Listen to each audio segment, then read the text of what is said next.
শ্রেণীর মানে পশুর মতো আচরণ করেছে। তারপরেও আমরা সৌহার্দ্যপূর্ণ রাজনীতি বজায় রাখার জন্য কোনোদিনও ব্যক্তিগতভাবে আক্রমণ করি নাই। যতটুকু না বললেই নয় প্রয়োজন ততটুকু আমরা বলেছি।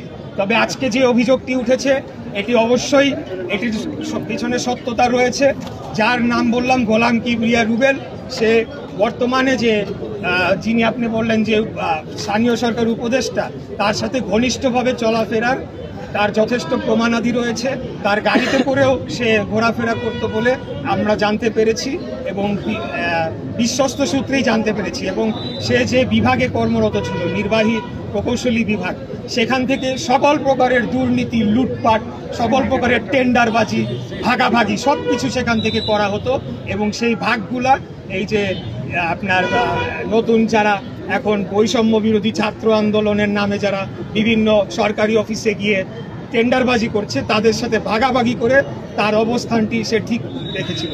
অতএব এখানে একটা যোগসূত্র অবশ্যই খুঁজে পাওয়ার বিষয় রয়েছে বলে আমি মনে করি আইন শৃঙ্খলা রক্ষাকারী বাহিনী এই রুবেল, তারপরে আরিফুজ্জামান প্রিন্স, এরপরে সাথে আরও যারা ছিল তাদেরকে অবিলম্বে গ্রেফতার করে তাদেরকে যদি যথাযথভাবে জিজ্ঞাসাবাদ করে, তাদের কার্যক্রম যা তারা যেটি করেছে তাদের মোবাইল ফোন চেক করে এবং তাদের অন্যান্য কার্যক্রম যদি তদন্ত করা হয়, তাহলে এই আপনি যে অভিযোগটি তুললেন যে স্থানীয় সরকার উপদেষ্টা